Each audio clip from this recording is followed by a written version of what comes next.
Bonsoir, et bienvenue sur Crime pour les somnambules. Ce soir, nous plongeons dans l'histoire dérangeante d'un nom qui, à lui seul, a glacé le sang d'une génération. Celui d'un homme que la presse a surnommé le Night Stalker. Et que la nuit semblait appeler. Richard Ramirez. Un regard noir comme l'encre, une fascination pour le mal, et une série de crimes qui ont transformé l'été 1985 en un cauchemar éveillé pour la Californie. Installez-vous confortablement. Fermez les yeux. Laissez-vous emporter par cette histoire fascinante, entre réalité et légende. Bienvenue dans un voyage au cœur des ténèbres. El Paso, Texas. Été 1972. Le ciel est sec, pâle comme du papier brûlé. Les rues sont rectilignes, sans ombre. Et dans une maison sans histoire d'un quartier ouvrier, un garçon de 10 ans fixe quelque chose qu'il ne devrait pas voir. Il s'appelle Ricardo Leva Muñoz Ramirez. Mais à l'école, on dit juste Richard. À la maison, on ne dit pas grand-chose. C'est un petit garçon silencieux, maigre, les cheveux tombant sur ses yeux sombres comme une nuit sans lune. Il dort souvent dans un cimetière voisin, pas parce qu'il aime les fantômes, mais parce qu'il aime le silence. Celui que personne ne casse. Celui où son père Julian, ouvrier du chemin de fer au tempérament explosif, n'est pas là pour hurler, frapper, punir. La violence chez les Ramirez ne fait pas de bruit. Elle frappe, puis elle s'éteint. Et les enfants apprennent vite à ne pas pleurer trop fort. Mais ce jour-là, un bruit déchire l'air. Un claquement sec. Un éclat. Un bruit qu'il n'oubliera jamais. Mike Ramirez, son cousin, est revenu du Vietnam avec des yeux vides et des albums photos trempés de sang. Des images de têtes coupées. De femmes vietnamiennes démembrées. De corps, toujours plus de corps. Et un sourire figé quand il les montre à Richard. Il appelle ça des souvenirs de guerre. Mike est un héros, paraît-il. Il a la médaille. Il a l'autorité. Et surtout, il a l'attention du petit Richard, qui regarde ces clichés comme d'autres regardent des bandes dessinées.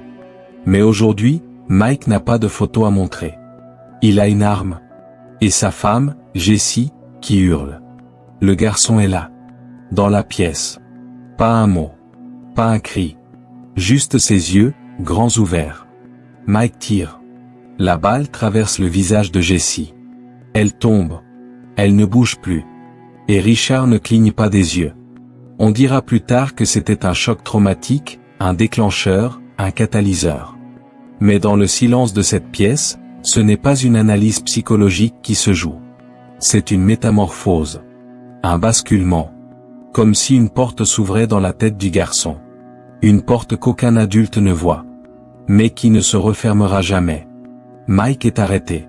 Interné. Jugé irresponsable. Richard, lui, est laissé là. Comme si ce qu'il avait vu n'avait aucune importance. Mais dans sa tête, l'image tourne en boucle. Le sang. Le hurlement. Le crâne éclaté. Et surtout, le regard de Mike. Calme. Presque divin. Il commence à vénérer le chaos. Non pas comme un monstre.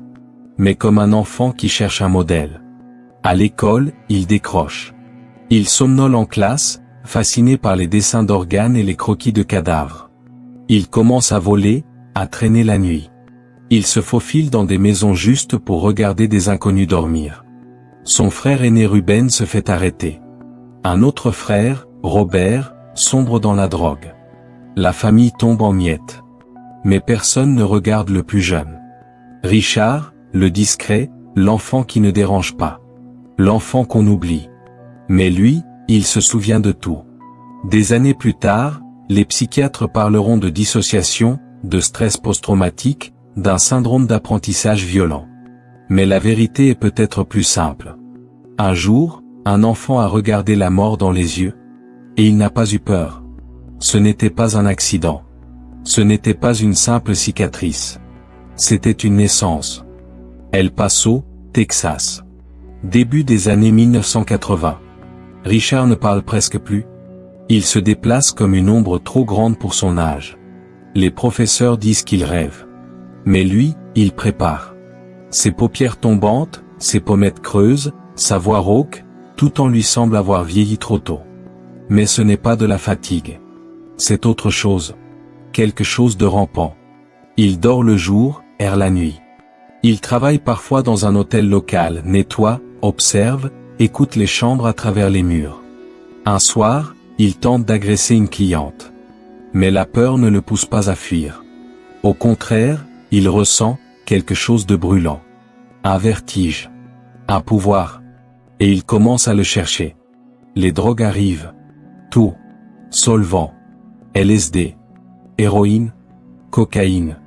Il devient un passage entre deux mondes, celui des vivants, et celui qui gratte sous la peau. Les vinyles tournent en boucle dans sa chambre, AC/DC, Black Sabbath, Judas Priest. Mais ce ne sont pas les riffs qui l'obsèdent. C'est les textes. La violence contenue dans les mots. Les cris qu'on camoufle derrière les guitares. Et puis, il découvre Anton LaVey. La Bible satanique. Ce n'est pas une religion, pour lui. C'est une permission. Un manifeste pour exister hors des règles. Un code pour devenir plus qu'un homme, une bête, une volonté, un vide en mouvement. Il lit. Il surligne. Il récite. Il apprend que Dieu n'est qu'un mirage. Qu'il n'y a pas de péché, seulement des limites. Et que ceux qui franchissent les limites deviennent des maîtres. Richard, dans sa solitude, trouve enfin un écho. Une cause. Un miroir. Il vole une dague. Il dessine des pentagrammes dans la poussière. Il chuchote à l'obscurité comme à une amante. Il s'initie seul. Pas dans un cercle, mais dans un abîme. Chaque soir, un pas plus loin de la lumière. Il quitte El Paso. Direction San Francisco, puis Los Angeles. Toujours plus à l'ouest. Comme s'il cherchait à tomber dans l'océan, mais qu'aucune côte ne voulait de lui. Dans les greyhounds de nuit, il serre les dents. Dans les motels sales, il dort un œil ouvert. Il dort peu. Il fume beaucoup. Et parfois, il entend des voix. Non pas des hallucinations, mais des invitations. Il apprend à crocheter, à entrer, à disparaître, à frapper sans laisser de traces. Il entre dans des maisons désertes. Il les sent, les respire, les écoute. Il ouvre les tiroirs, caresse les photos de famille, regarde les croix sur les murs. Et il rit. Rien n'est sacré. Rien n'est protégé. Il se sent chez lui là où d'autres croient être en sécurité. Il pense à Mike, à la balle, au sang. Et il se demande si, lui aussi, il pourrait, juste une fois, essayer. Pas pour tuer. Pas encore. Juste pour voir. Mais dans sa tête, le vide devient bruyant. Et la seule façon de le faire taire, c'est de le nourrir. Le garçon est devenu un marcheur. Et la nuit, désormais, ne le recouvre plus. Elle l'écoute. Los Angeles. Juin 1984. Les rues tremblent sous la chaleur. La ville respire fort, mais mal. Une toux urbaine, épaisse de smog, d'asphalte et de péché. Et dans l'ombre de cette respiration, quelqu'un apprend à chasser. Richard Ramirez n'est plus un garçon. Pas encore un monstre aux yeux du monde. Mais quelque chose en lui, a faim. Elle s'appelait Jenny Vinco. Elle avait 79 ans, une silhouette fragile et une foi suspendue à un crucifix poussiéreux. Elle vivait seule, au premier étage d'un immeuble sans charme à Glassell Park, un quartier anonyme de Los Angeles. Une femme comme tant d'autres. Invisible aux yeux du monde. Pas aux yeux de Richard. Il n'avait pas prévu de tuer ce soir-là. Peut-être qu'il n'en avait même pas conscience. Mais il avait franchi le seuil. Et quelque chose l'attendait de l'autre côté. Il entre par la fenêtre, comme un courant d'air trop lourd. Il cherche. Des bijoux. Un portefeuille. N'importe quoi. Puis il entend un souffle. Un froissement de drap. Une présence. Il aurait pu fuir. Mais il s'approche. Ce que les journaux ne diront pas, c'est la lenteur du geste. L'instant entre le regard et la lame. Entre le vivant et le sang. Richard poignarde Jenny Vinco plusieurs fois. Il la mutile. Puis il viole son cadavre. Elle n'était qu'un début. Mais pour lui, elle devient un passage. La scène, au petit matin, est insoutenable. Le corps est découvert par son fils. Le sol est rouge. Les murs griffés. Et pourtant, aucun témoin. Aucune alarme. Juste un appartement devenu sanctuaire de l'horreur. Les inspecteurs notent l'absence de véritable mobile. Pas de vol important. Pas de lien avec la victime. Juste la mort. Gratuite. Injustifiée. Et ça, c'est pire que tout. Car ce n'est pas un crime passionnel. Pas un cambriolage qui a mal tourné. C'est un appel. Ramirez, lui, quitte l'immeuble sans un mot. Il ne court pas. Il ne transpire pas. Il s'en va, calmement, comme s'il venait de fermer une porte derrière lui. Mais cette porte, dans son esprit, est restée ouverte. Dans les jours qui suivent, il écoute les infos. Il lit les articles. Il note les failles. Il apprend. Ce n'était pas un meurtre. C'était une répétition. Et à Los Angeles, la nuit continue de s'étendre, sans savoir que le tracker est désormais en mouvement. Ce n'était qu'une vieille femme, disent certains. Mais c'est à partir d'elle, que les ténèbres ont trouvé un nom. Ce n'était pas juste un tueur. C'était un messager. Et son message s'écrivait en lettres noires et en sang. 1984 à 1985. La Californie suffoque sous une vague de chaleur et d'inquiétude. Le mal n'a pas encore de nom, mais il a déjà un style. Et surtout, une signature. À mesure que les victimes tombent, les policiers découvrent une étrange constance dans l'horreur. Sur les murs, des croix inversées tracées au rouge à lèvres, ou gravées dans le plâtre. Sur les corps, parfois, des pentagrammes. Dans les airs, une odeur de soufre ou de ce que l'esprit veut bien y sentir. Il ne tue pas toujours de la même façon. Mais il laisse toujours un signe. Chez Leila et Max Kneding, il peint un pentagramme sur le mur de la chambre. Chez Joyce Nelson, il laisse l'empreinte de sa basket Avia dans le sang. Chez Elia Abowat, il grave un pentagramme sur la cuisse de la victime avec un rouge à lèvres. Mais ces marques ne sont pas que des provocations. Elles sont des invocations. Aïe Satan. Ces deux mots, retrouvés plusieurs fois sur les lieux du crime, deviennent sa devise. Son souffle. Sa menace. Il ne se contente pas de voler des vies. Il envoie un message au monde. Et dans sa tête, le meurtre n'est plus un acte. C'est un rituel. Chaque intrusion, chaque suffocation, chaque coup porté, renforce une puissance obscure à laquelle il croit de plus en plus. Il parle au diable. Il l'écoute. Il l'honorait. Il ne cherche pas la rédemption. Il cherche la transcendance par la transgression. Ce n'est pas l'argent. Ce n'est pas le sexe. Ce n'est même plus le plaisir. C'est la domination totale. Et l'humiliation des symboles sacrés. Il jette des Bibles au sol. Il vole des crucifix pour les briser ou les retourner. Il exige parfois des victimes qu'elles lui disent « Je t'aime », Satan avant de mourir. Il rit dans leurs prières. Et lorsqu'il voit la peur dans leurs yeux, il sait. C'est là qu'il devient Dieu. Pas celui des églises. Un Dieu de ténèbres, né dans le désert texan, nourri au sang du Vietnam et élevé par le silence. Les enquêteurs, eux, commencent à comprendre. Il ne tue pas au hasard. Il signe. Et dans la signature, il y a une promesse. Il reviendra. Toujours. Encore. Jusqu'à ce qu'on le supplie d'arrêter. Ou qu'on s'agenouille devant lui. Il tue les corps, mais il attaque les âmes. Dira un prêtre interrogé par la presse locale. Et il ne se cache pas. Il appelle quelque chose. Les médias le surnomment The Walking Killer, puis bientôt, The Night Stalker. Le traqueur de la nuit. Et à ce moment-là, ce n'est plus un homme. C'est une ombre collective. Un murmure dans les couloirs. Une peur qui traverse les portes closes. Minuit passé. Quand la ville dort, il rôde. Il ne frappe pas à heure fixe. Il ne suit pas de schéma. Il surgit. Comme une migraine. Comme une punition. Printemps, été 1985. Les nuits californiennes s'étirent dans une chaleur moite. Ventilo rouillé. Fenêtres entr'ouvertes. Portes mal fermées. Une routine estivale. Jusqu'à ce qu'elle devienne un piège. Car c'est là qu'il entre. Richard Ramirez ne choisit pas. Il sent.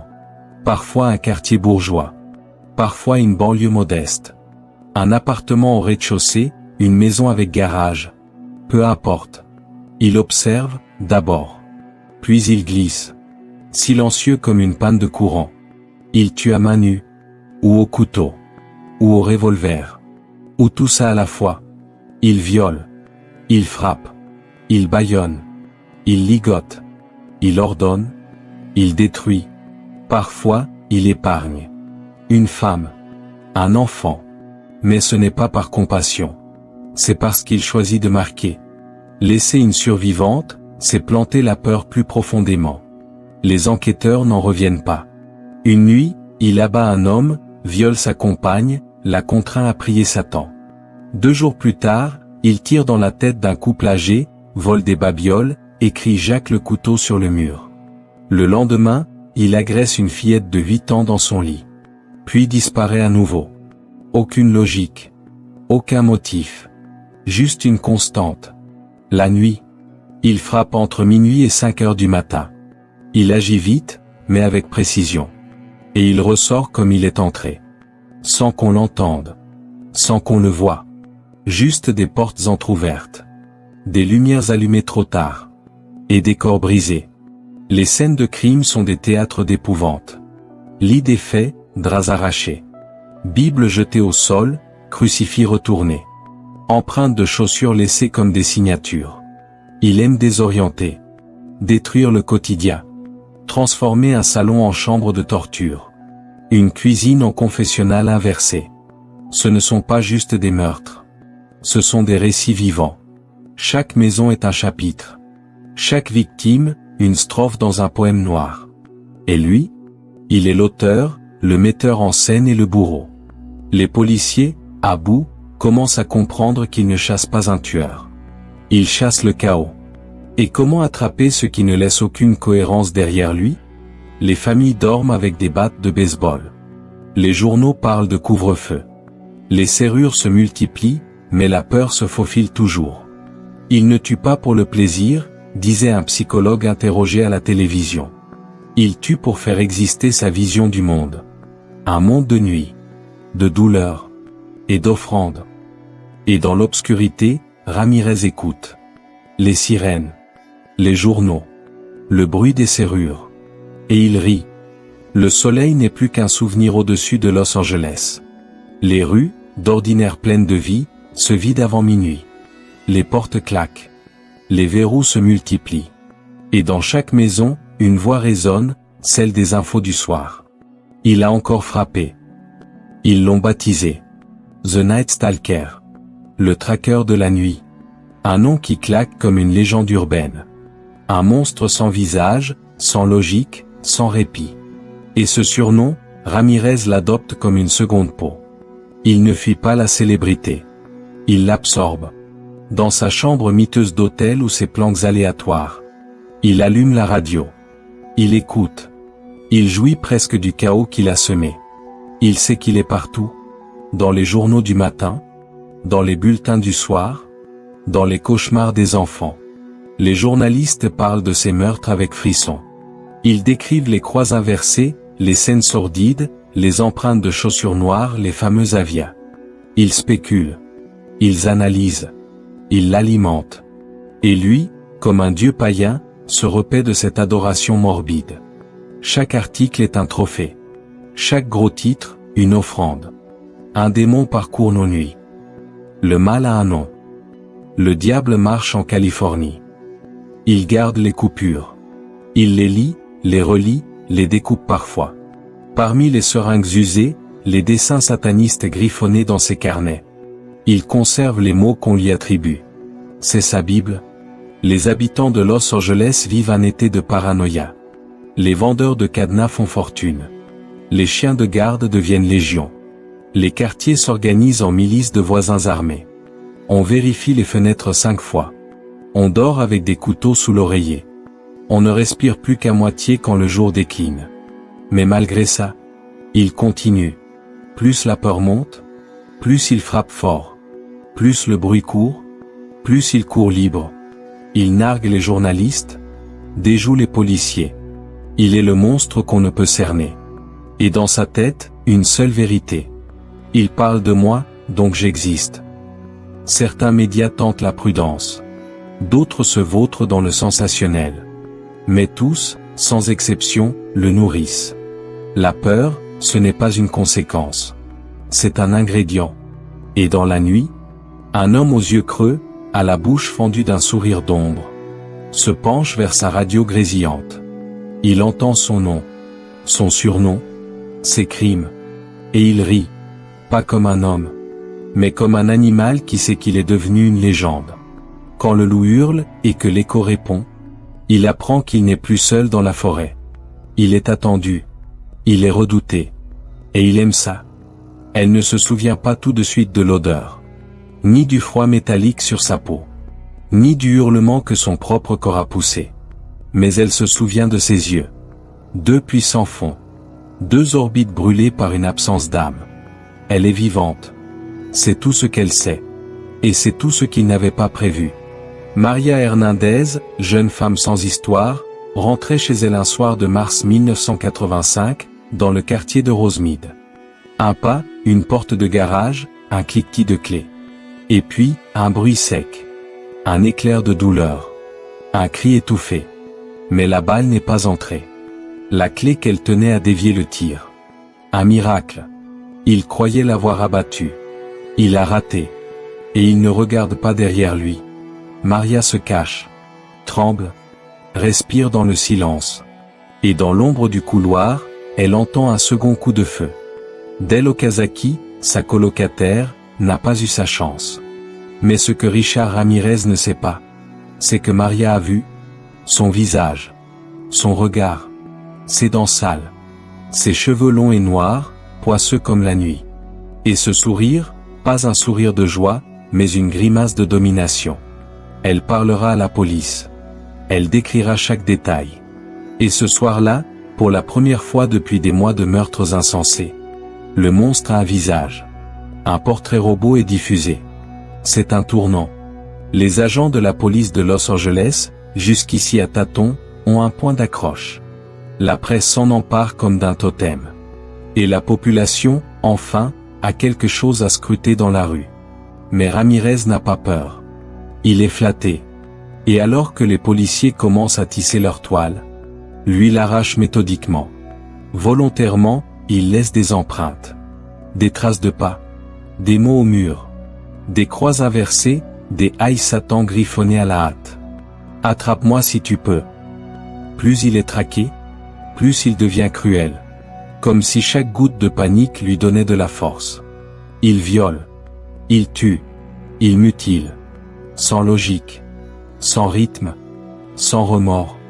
Il entre par les fenêtres, les portes, les rêves. Mais la vérité est là. Une femme lui a échappé. Et elle l'a vu. Cela suffit à fendre l'armure. Une brèche. Une faille. Pas dans son esprit, non. Mais dans le voile d'invisibilité dont il s'était enveloppé. À partir de là, le silence n'est plus son allié. Il devient sonore, grondant. Et dans chaque bulletin de nouvelles, dans chaque poste de police, dans chaque rêve fiévreux de Maria Hernandez, le diable a désormais un nom. Il n'est plus une légende. Il est en fuite. Out en Californie. Le soleil tape. Les rues sont blanches d'éblouissement, les piscines débordent de chlore et de rires étouffés. Mais sous les parasols et les tonnelles, quelque chose pourrit. Un murmure. Une rumeur. Une silhouette. Un tueur qui ne dort jamais. Richard Ramirez est en feu. Et les flammes se répandent. Du 6 au 25 août 1985, c'est une course sans frein. Pas de plan. Pas de cible. Juste une pulsion. Une frénésie. Un appétit noir qui dévore tout sur son passage. Chris et Virginia Peterson sont attaqués chez eux à Northridge. Chris prend une balle à la tête, il survit par miracle. Virginia est grièvement blessée. Mais elle se souvient. Encore une fois, le diable a laissé une empreinte. 2 jours plus tard, Elias Abowat, 35 ans, est tué chez lui à Diamond Bar.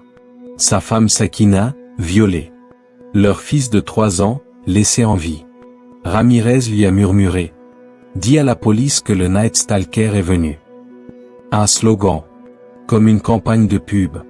Sauf qu'ici, le produit, c'est la peur. Le 17 août, il frappe à San Francisco. Peter Pan, 66 ans, est abattu d'une balle dans la tête. Barbara Pan, 62 ans, est battue, ligotée, violée. Le sang sur les murs dessine un pentagramme. Un aïe Satan, maladroit, gratté à l'ongle. Pas de pattern. Pas de logique. Il tue les riches comme les pauvres, les jeunes comme les vieux. L'homme, la femme, l'enfant, le chien s'il aboie. Il cambriole, mais ne vole presque rien. Il saccage, salit, crache. Ce qu'il veut, c'est l'instant du basculement. Le moment exact où une vie devient une scène. Les experts criminels sont dépassés. Profil impossible. Aucune constance. Un jour, il tire. Le lendemain, il poignarde. Il viole. Il mord. Il profane. Et toujours, il signe, croix inversée, injure au ciel, gribouillis démoniaque. Les policiers de plusieurs comtés ne dorment plus. Les journaux titrent en lettres capitales. Les talk-shows spéculent. Les ventes d'armes explosent. On barricade les fenêtres. On prie. On transpire. On attend. Et pendant ce temps, lui jubile. Il écoute la radio. Il lit les articles. Il entend les battements du cœur collectif. Il se sent invisible, invincible, invérifiable. Le 24 août, à Mission Viejo, il attaque Bill Carn et sa fiancée Iné Erickson. Il laisse Iné en vie. Elle aussi, elle verra. Elle aussi, elle parlera. Mais il ne s'en soucie plus. Il est addict à sa propre légende. Il multiplie les crimes comme un peintre en transe. Chaque meurtre est une œuvre. Chaque corps, une toile. Et août s'achève dans une mare de sang. La Californie en état de siège. Une ville en sueur. Un pays aux abois. Mais dans l'ombre, le piège se referme. La peur a changé de camp. Et Richard Ramirez commence à le sentir. Il n'est plus un fantôme. Il est devenu un nom. Un portrait robot. Une photo en noir et blanc dans tous les journaux. Une ombre avec un prix sur la tête. Tout commence par un détail. Un oubli. Un enfant de 13 ans. Sur le parking de Mission Viejo, il observe. Il mémorise. La plaque d'immatriculation de la voiture du tueur. Un réflexe. Une lumière dans la nuit. Les autorités, jusque-là aveugles, tiennent enfin un fil. Et ce fil, c'est un doigt. Dans une voiture abandonnée, une empreinte digitale. Comparer. Recouper. Match. Richard Ramirez. 25 ans. Casier fourni. Braquage. Drogue. Photo d'identité retrouvée. Diffusée partout. Posters, télé, radio. Une ville tout entière en chasse. Le 30 août 1985, il revient à Los Angeles. Il n'a pas encore vu sa tête en une. Il ne sait pas encore qu'il est devenu l'homme le plus recherché du pays. Il entre dans une boutique. La caissière pâlit. Elle reconnaît les yeux. Les dents. Le regard. Elle matadore. Le bruit court dans le quartier comme une traînée de poudre. Les passants le désignent du doigt. Il fuit. Il court. De rue en rue. De maison en maison. Mais il est déjà brûlé. Il tente d'arracher une voiture. Le propriétaire le frappe. Des voisins s'en mêlent. Il le pourchasse à pied. Un coup de barre de fer. Un crochet du droit. Une foule entière, ivre de peur accumulée, se venge. Le Night Stalker est cloué au sol. Battu. Ligoté. Arrêté. Le tueur, le monstre, le démon de Californie, est maintenant un homme en sang, aux menottes trop serrées. Dans sa poche, des billets froissés. Sur lui, des vêtements de rechange. Pas d'armes. Plus de rituel. Juste un regard noir. Il n'a pas crié. Il n'a pas supplié. Il a juste regardé les caméras. Et il a souri. Dans une cellule, il est désormais seul. Mais même derrière les barreaux, la légende continue. Et les flammes n'ont pas fini de danser. 31 août 1985.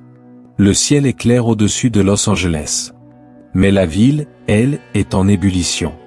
Depuis l'aube, les radios, les télévisions, les kiosques. Tout hurle un seul nom. Richard Ramirez. The Night Stalker. Le visage du mal, affiché sur des centaines de murs. Un portrait flou, mais reconnaissable. Des yeux creusés.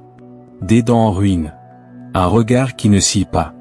Mais Ramirez ne sait pas encore qu'il est devenu un visage public. Il descend d'un bus Greyhound, insouciant, désinvolte. Il entre dans une tienda, veut acheter des cigarettes. La vendeuse, une femme hispanique, blêmie. « Elle, murmure-t-elle. Elle sort discrètement. Prévient son voisin. Puis un autre. Et encore un. Le quartier entier s'éveille. Mais cette fois, ce n'est plus la peur. C'est la colère. Richard marche, remarque des regards insistants. Puis des chuchotements. Puis des cris. Il comprend. Trop tard. Il court. La rue se transforme en traque. Des hommes, des femmes, des enfants même, le poursuivent. Il tente de voler une voiture. Échoue. Tente une autre. Un homme lui saute dessus. Puis 2. Puis 10. Il reçoit un coup de barre de fer en pleine tête. Du sang. Une lèvre éclatée. Un œil fermé. Il lutte. Il tombe. Un vieil homme le retient au sol, genoux sur la poitrine. Tu ne bouges plus, démon. La police arrive. Pas de course-poursuite héroïque. Pas d'arrestation hollywoodienne. Seulement un homme battu. Défiguré. Entouré d'une foule qui crache sa rage. Les officiers le reconnaissent. Ils n'ont même pas besoin de demander son nom. C'est lui. Ils le menottent. Lui relève la tête. Et il sourit. Dans le fourgon, il rit. Il a aimé ça. Être chassé. Être haï. Être traqué comme un animal. You got me, lâche-t-il, dans un souffle amusé. Mais dans les rues de Los Angeles, ce jour-là, le peuple a exorcisé une part de ses cauchemars. Il n'y a pas eu de héros. Seulement des citoyens fatigués d'avoir peur. Et maintenant, le monstre est derrière les barreaux. Mais le spectacle ne fait que commencer. 22 juillet 1988. Il entre dans la salle comme un acteur entre en scène. Mais pas un acteur hollywoodien. Un acteur infernal. Richard Ramirez. Cheveux longs, veste noire, regard fixe. Et surtout, cette main levée, où un pentagramme est gravé dans la paume. Encre noire et peau pâle. Aïe Satan.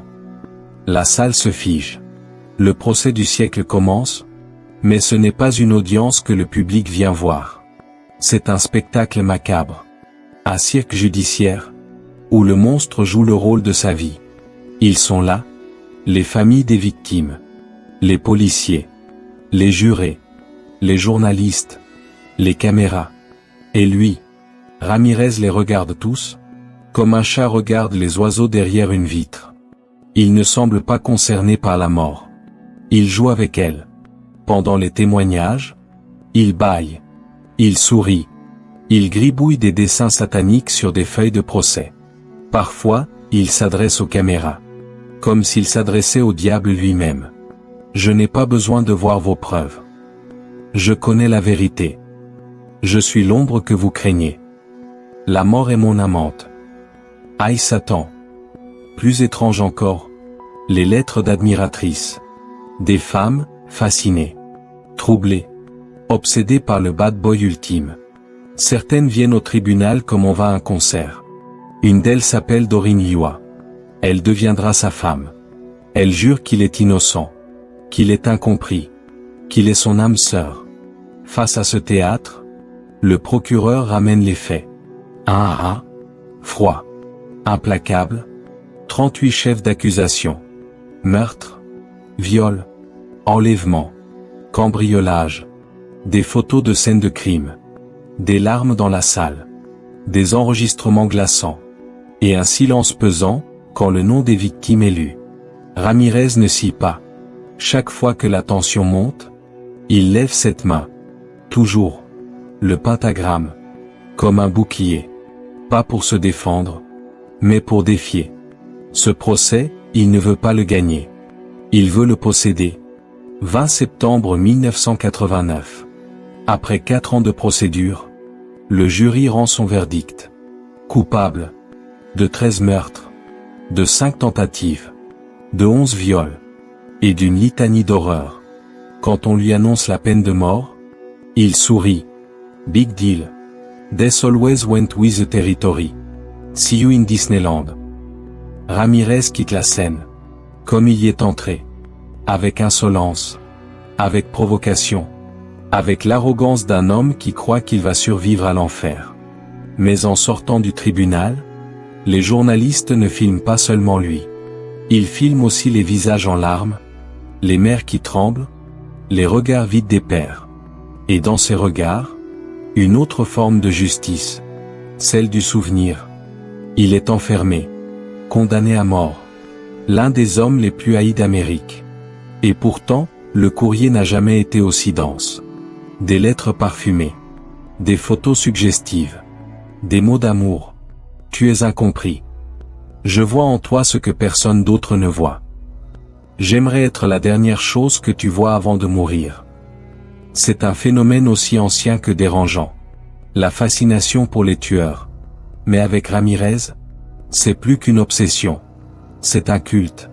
Les femmes lui écrivent depuis toutes les régions du pays. Certaines le défendent en ligne, d'autres le défient dans des lettres enflammées. Mais la plupart tombent amoureuses d'un fantasme plus que d'un homme. Il répond, parfois. Et dans ses lettres, il joue le rôle du poète maudit. L'amour est la seule chose qui me brûle plus que l'enfer. Je suis né dans l'obscurité, mais je rêve d'une main douce. Peux-tu m'aimer, malgré ce que je suis? Il connaît les ficelles. Et certaines y croient. Parmi toutes ces femmes, une se démarque. Doreen Liois. Journaliste. Issue d'un beau milieu. Cheveux sombres, lunettes cerclées. Et une certitude inébranlable. Richard est innocent. Elle assiste au procès, jour après jour. Au premier rang.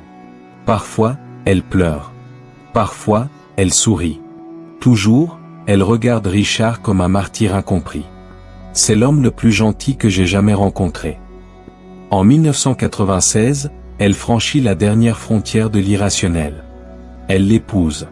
Dans la salle de visite du couloir de la mort, derrière une vitre. Aucun baiser. Aucune nuit de noces. Mais une alliance. Un serment. Et des caméras, bien sûr. Car l'Amérique regarde. Les médias s'en donnent à cœur joie. On parle de la belle et la bête. De l'amour en cellule. On interroge des experts. On accuse les séries TV. On psychologise. Mais aucune explication ne satisfait. Comment une femme, éduquée, sans antécédents, tombe-t-elle amoureuse d'un tueur qui a violé et massacré des innocents? La réponse n'est pas dans les journaux. Elle est dans l'ombre. Certains évoquent l'hybristophilie. L'attirance sexuelle pour les criminels dangereux. Une forme d'érotisme morbide. L'idée que la bête ne tuera pas sa maîtresse. Mais ce serait trop simple. Ramirez n'a jamais eu besoin de séduire. Ce sont les autres qui se sont livrés. Doreen devient la voix publique du condamné. Elle donne des interviews. Elle nie les preuves. Elle clame que Richard a été piégé. Elle ne croit pas aux empreintes, aux témoignages, ni même aux aveux. Il est pur. Il est à moi. Mais l'amour a ses limites. Quand en 2009, Ramirez est relié à un meurtre supplémentaire grâce à l'ADN. Le mythe vacille. Doreen disparaît de la sphère publique. Plus de visites. Plus de lettres. Elle disparaît aussi de sa vie. Richard, lui, reste fidèle à son personnage. Il accueille les années comme il accueillait les morts. Sans peur. Avec ce même sourire arrogant. Comme si le monde n'était qu'un mauvais film. Et lui son acteur principal. Dans sa cellule, les lettres continuent d'arriver. Moins nombreuses, mais plus intimes. Plus sombres. Et dans le silence des murs, il les relit. Encore et encore. Comme des poèmes écrits au nom du mal. Prison d'État de Saint-Quentin. Un monolithe gris dressé face à la baie. Là où les hommes attendent leur fin, plus lentement que ne le voudrait la mort. C'est ici que Richard Ramirez, condamné à la peine capitale en 1989, a passé près d'un quart de siècle à ne rien faire, qu'à attendre. Il est enfermé dans une cellule de 2 mètres sur 3. Une table vissée. Un lit métallique. Une lumière crue 24 heures sur 24. 23 heures par jour, seul. La 24e, il peut marcher. En rond. dans une cour grillagée comme un vivarium. Ce n'est pas le silence qui tue, c'est le bruit de rien. Le claquement régulier des verrous. Les râles des condamnés. Les murmures entre les murs. Et le tic-tac invisible de la montre d'un bourreau qui ne viendra jamais. Ramirez s'adapte. Il lit. Beaucoup. Des livres sur l'occultisme. Des bibles, parfois. Des magazines de métal. Il écrit. Des lettres. Des pensées. Des mots qu'il ne montrera jamais. Il dessine des pentagrammes sur les murs. Il rit seul dans sa cellule. Parfois, il hurle des prières inversées. Les gardiens ne réagissent plus. Ils savent qu'il n'est pas fou. Juste, lui-même. Il y a une vérité atroce dans le couloir de la mort californien. Personne ne meurt rapidement. Pas dans ce système. Entre les appels interminables, les délais administratifs, les changements de législation, et la controverse autour de la peine de mort, Ramirez est condamné à vivre. Ironie cruelle pour un homme qui ne croyait qu'en la destruction. Pendant ce temps, les familles des victimes vieillissent. Elles écrivent au procureur. Elles demandent pourquoi ils respirent encore. Elles racontent leurs nuits blanches. Leurs enfants brisés. Leurs existences sans pardon. Et lui, derrière les barreaux, devient une légende. Une silhouette en noir. Un spectre qu'on ne touche plus. De temps en temps, un journaliste décroche un entretien. Ils veulent tous le scoop. Ils repartent souvent avec du vide. Quelques phrases. Des sourires de travers. Des références sataniques. Je suis au-dessus de vous. Je n'ai aucun regret. Je suis la réalité que vous cachez à vos enfants. Année après année, les murs se resserrent. Mais lui ne change pas. Toujours ce regard vide. Toujours cette arrogance feinte. Comme s'il avait gagné. Mais les années, elles, gagnent toujours. En 2013, un diagnostic tombe. Lymphome B diffus à grande cellule. Un cancer. Agressif. Silencieux. Lui non plus ne claque pas la porte. Il grignote, cellule après cellule. Comme Richard l'avait fait avec ses proies. Le 7 juin 2013, dans un hôpital carcéral de Marin County, Richard Ramirez meurt. Pas dans l'éclair d'un fauteuil. Pas dans le silence d'une injection. Mais d'un cancer. Comme n'importe quel vieil homme. Il avait 53 ans. Et il avait passé plus de temps en prison qu'en liberté. Pas de grande messe. Pas de cérémonie. Juste un corps. Et une ligne de plus. Sur le registre des monstres disparus. Et pendant ce temps, les noms de ses victimes, eux, n'étaient plus jamais prononcés à la télévision. Saint-Quentin, Californie. Un matin de juin 2013. Les barreaux sont toujours là. Le silence aussi. Mais cette fois, il y a quelque chose de différent. Quelque chose de définitif. Richard Ramirez est mort. Aucun flash. Aucune larme. Aucun mot. Il est mort comme il a vécu ces dernières années. Seul. Dans un lit d'hôpital carcéral. Entouré de murs qui n'ont jamais prié. Pas de prêtre. Pas de diable en costume. Juste un corps qui a cessé de fonctionner. Un corps rongé par un cancer du foie. Comme n'importe quel autre condamné à la lente décomposition. À 53 ans, le Night Stalker devient simplement le détenu numéro E37101 sur une feuille de décès. Il avait été condamné à mort. Mais la mort ne l'a pas cueilli dans une chambre d'exécution. Elle l'a corrodé de l'intérieur, cellule après cellule, comme une vengeance naturelle. Silencieuse. Insidieuse. 14 victimes officiellement reconnues. Mais les enquêteurs le savent. Le nombre est un mensonge poli. Des dizaines de meurtres non résolus. Portent sa marque ou quelque chose qui y ressemble. Des crimes brutaux, nocturnes, dans les années 80, éparpillés comme des cendres entre la Californie, le Texas et l'Arizona. Il ne parlera plus. Il emmène ses secrets avec lui. La nouvelle de sa mort fait les gros titres pendant une journée. Puis elle disparaît. Comme une émission rediffusée trop de fois. Les chaînes d'infos recyclent son regard noir. Les photos de procès. Le sourire ironique. La phrase « Aïe Satan » prononcée au tribunal. Mais il n'y a plus rien de nouveau à raconter. Le monstre est mort. Et ça n'apporte aucune paix. Pas une note. Pas une dernière volonté. Aucun signe de regret. Pas même un silence qui voudrait dire quelque chose. Il s'est éteint comme il avait brûlé. Froidement, intensément, sans pardon. Même mort, il continue de hanter. Les enquêteurs qui ont vu ces scènes de crime. Les survivantes qui entendent encore sa voix dans leurs cauchemars. Les familles qui n'ont jamais eu de justice. Et ceux, plus nombreux qu'on ne croit, qui l'érigent en mythe. Dans un coin de cellule, un graffiti griffonné à l'encre sèche. See you in Disneyland. Une moquerie? Un adieu codé? Ou simplement la dernière blague d'un homme qui n'en a jamais fait? Richard Ramirez est mort. Mais son ombre, elle, est restée. Accrochée au barreau. Gravée dans les dossiers. Inscrite dans l'inconscient collectif. Depuis ce jour de 2013, où son cœur a cessé de battre, le nom de Richard Ramirez n'a jamais disparu. Il s'est même multiplié. Documentaires, podcast True Crime, série Netflix, t-shirt sur Etsy, tatouage à son effigie. Le Night Stalker est devenu une icône. Pas une de celles qu'on célèbre. Une de celles qu'on consomme. Sa voix est remixée. Ses regards passés au filtre sépia.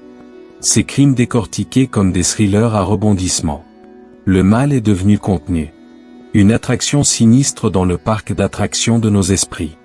Et quelque part, dans ce tumulte numérique, on oublie que derrière chaque date, chaque pentagramme, il y avait du sang. Car Richard Ramirez, ce n'était pas juste un nom dans un générique d'épisode. C'était un homme. Un monstre, oui, mais humain. Avec une enfance décomposée. Un cerveau infecté. Un chemin lent et crissant vers l'abîme. Il voulait être le messager du mal. Il a échoué. Mais il a laissé des cicatrices. Pas dans les chairs seulement. Dans les mémoires. Certaines victimes ne dormiront jamais sans lumière. Certains policiers ne parleront plus jamais de certaines scènes. Certains survivants ont construit des vies. Sur le déni, la rage, ou l'oubli. Mais le monstre, lui, continue de sourire. Dans les vignettes YouTube, les miniatures racoleuses, et les bougies noires vendues à 29,99 $ sur des sites internet. Pourquoi écoutes-tu? Pourquoi veux-tu savoir? Est-ce par fascination? Par peur? Par besoin de comprendre ce que toi, tu n'es pas capable de faire? Ou simplement parce que, quand la nuit tombe, il y a quelque chose d'apaisant. À savoir que le mal peut avoir un nom. Et une fin? Richard Ramirez est mort. Mais le Night Stalker, lui, se faufile encore. Dans les ombres, dans les pages, dans les oreilles. Et parfois, quand les lumières s'éteignent, on tend l'oreille. Juste au cas où. Le monstre est mort. Mais la peur, elle, ne s'est jamais vraiment tue. Elle hante encore les couloirs des prisons, les quartiers californiens, les rêves de celles et ceux qui ont survécu. Et dans le reflet des écrans modernes, dans le souffle des podcasts nocturnes, Richard Ramirez continue de rôder. Merci d'avoir écouté cette histoire sur Crime pour les somnambules. Si le sommeil vous vient, qu'il soit paisible. Et si vous restez éveillé, écoutez bien, car parfois, dans le silence, le mal murmure encore.